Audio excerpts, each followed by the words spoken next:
Assalamualaikum warahmatullahi wabarakatuh. Kita ketemu kembali rekan-rekan semuanya. Di sini saya akan membahas dari judulnya ini penjelasan yang akan kita tuangkan ini sedikit ribet ya rekan-rekan ya, sedikit ribet. Di sini judulnya bagaimana cara melakukan pencantuman kodifikasi BMN di dalam dokumen pengadaan barang dan jasa. Jadi kita harus melakukan rapat kecil atau melakukan koordinasi dengan pihak panitia pengadaan. Ya, kita melakukan rapat dengan panitia pengadaan dengan fungsi distribusi dan fungsi perencanaan. Jadi ini ada 4 pihak yang terlibat. Kalau kita lihat judulnya mencantumkan kodifikasi BMN dalam pengadaan barang dan jasa. Jadi saya akan melakukan penjelasan melalui PowerPoint aja ya rekan-rekan.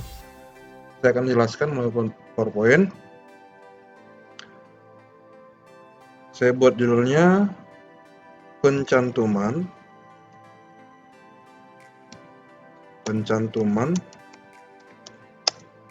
kodifikasi BMN. Kita tambahi di sini di dalam dokumen pengadaan barang garing jasa. Nah, ini kita harus memberikan sedikit pemberitahuan kepada 3 fungsi tadi ya. Oke. Kita harus memberitahukan kepada, jadi dalam proses pengadaan barang jasa itu banyak fungsi yang terlibat ya. Banyak fungsi yang terlibat. Yang pertama itu bagian perencanaan ya, kemudian yang kedua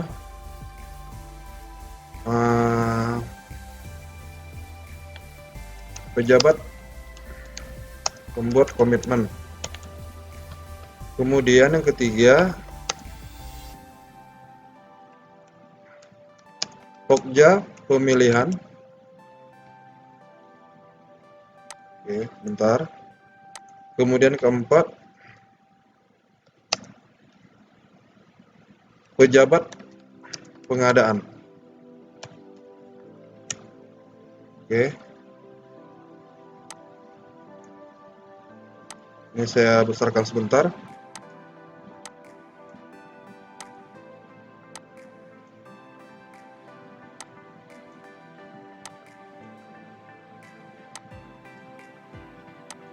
Oke. Nah, di sini kalau rekan-rekan lihat ya. Kalau rekan-rekan lihat di sini ada 4 sebentar, ini saya tambahkan.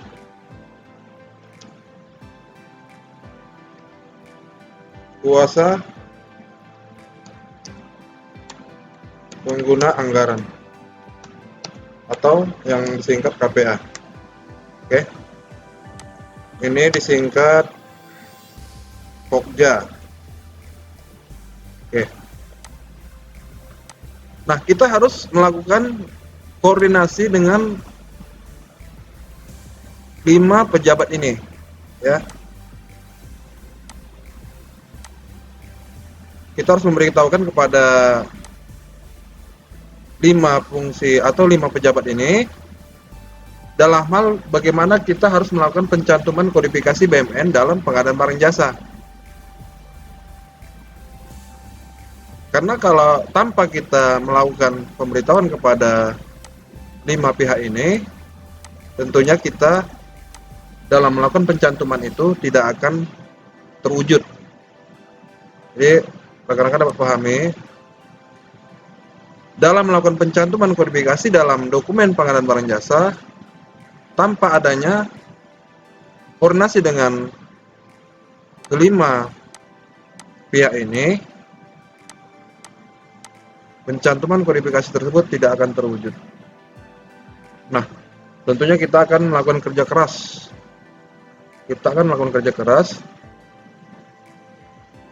Dalam mewujudkan adanya pencantuman kodifikasi BMN dalam dokumen pengadaan barang jasa. Oke. Nah, di sini kan saya jelaskan satu-satu.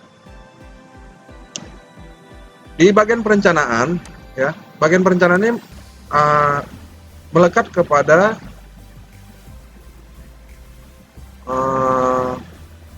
pejabat pembuat komitmen, ya. Melekat kepada pejabat pembuat komitmen. Awal mula proses pengadaan barang jasa tadi, bagian perencanaan tadi bekerja sama dengan pejabat pembuat komitmen dalam hal barang apa yang akan diadakan, ya. Jadi nanti tertuang dalam HPS atau RAB kodifikasi yang akan diadakan. Jadi rekan-rekan harus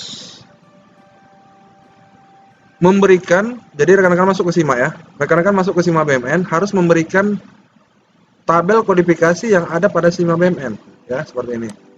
Ini rekan-rekan masuk ke tabel referensi, kemudian tabel kode barang, kemudian rekan-rekan cetak seluruh kodifikasi,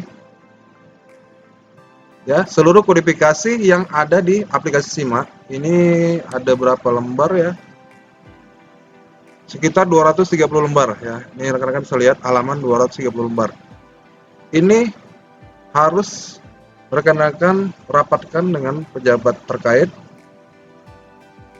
agar barang yang akan diadakan sebanyak 230 lembar ini masuk ke dalam perencanaan di RAB ataupun di HPS.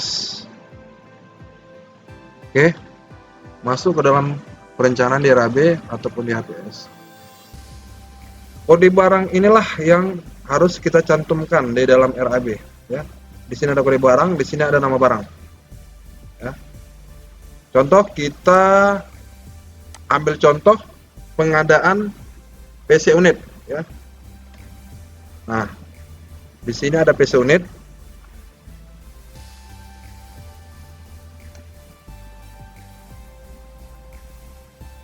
Oke, kita coba ketikkan. Oke, nih. Nah, untuk pengadaan PC unit, dia harus dituangkan kodifikasinya yang tertera di sini ke dalam RAB. Dituangkan kodifikasinya ke dalam RAB. Gunanya untuk apa? Pada saat nanti kita melakukan pencatatan di aplikasi, kita sudah paham dan sudah mengerti kode apa yang digunakan, ya. Kita sudah paham dan sudah mengerti kode apa yang akan digunakan, maupun kode apa yang akan dicatatkan dalam penginputan pembelian, maupun dalam pengadaan konstruksi. Karena dalam RAB sudah tertuang kodifikasinya. Oke. Kira-kira rekan-rekan dapat memahami sampai di sini. Kodifikasi ini harus dirapatkan dengan pejabat terkait. Tentunya ini adalah tugas berat bagi Apota SIMA. Namun, kalau dibantu dengan Kasatker, dengan bantuan Kasatker, melakukan upaya-upaya percepatan, kemungkinan ini akan bisa terrealisasi. Namun, hal ini tidak dapat terrealisasi apabila sudah berada di pertengahan tahun, karena biasanya pengadaan barang jasa itu dilakukan di awal tahun. Tentunya semua RAB maupun HPS itu sudah selesai dan sudah ditenderkan. Oke. Jadi tentunya kalau ini kita laksanakan pada pertengahan tahun, saya rasa ini bisa aja direalisasikan, tergantung pada kasat kerja. Apakah seluruh dokumen bisa dilakukan perubahan dalam mencantumkan kodifikasinya. Nah, kalau tidak terjadi suatu perdebatan. Nah, jadi untuk pencantuman kodifikasi ini, alangkah baiknya bisa dilaksanakan di tahun berikutnya. Jadi dilakukan pembahasan dulu di dalam tahun ini, kemudian seluruh organ-organ pengadaan, ya, seluruh organ-organ pengadaan sudah dapat menerima bahwasanya sebelum dilakukan tender atau pemilihan dalam pengadaan barang jasa harus dituangkan kodifikasi BMN. Oke. Kemudian untuk kodifikasi persediaan juga harus dituangkan, ya. Jadi rekan-rekan jangan lupa rekan-rekan masuk ke aplikasi persediaan, ya. Kemudian kita masuk kembali ke admin. Sebentar, ini kita masuk ke login kita. Masuk ke login kita.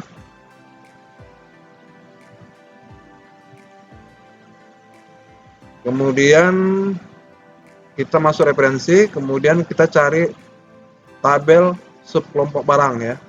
Kita masuk ke tabel subkelompok barang. Kemudian kita klik, kemudian cetak. Oke.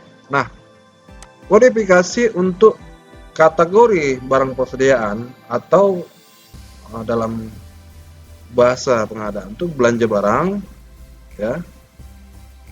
Kodifikasinya juga harus kita sampaikan kepada pihak panitia maupun pihak organ pengadaan. Seluruh kodifikasi ini harus kita sampaikan supaya dalam dokumen pengadaan sudah tertuang kodifikasi yang ada di sini. Contoh untuk pengadaan ATK, misalnya pengadaan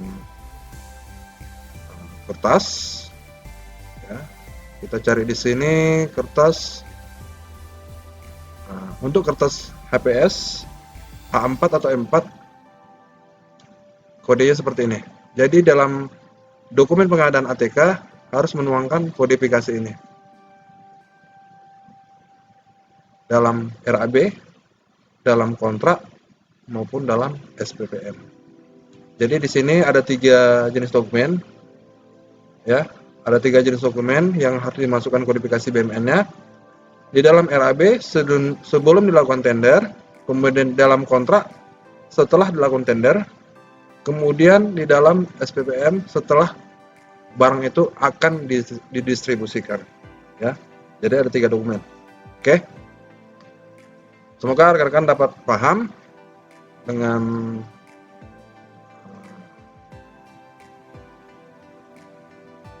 penjelasan ini, dan semoga rekan-rekan dapat sukses melaksanakan kegiatan mewujudkan pencantuman kodifikasi BMN dalam dokumen pengadaan barang dan jasa. Demikian sedikit informasi yang dapat saya sampaikan. Mudah-mudahan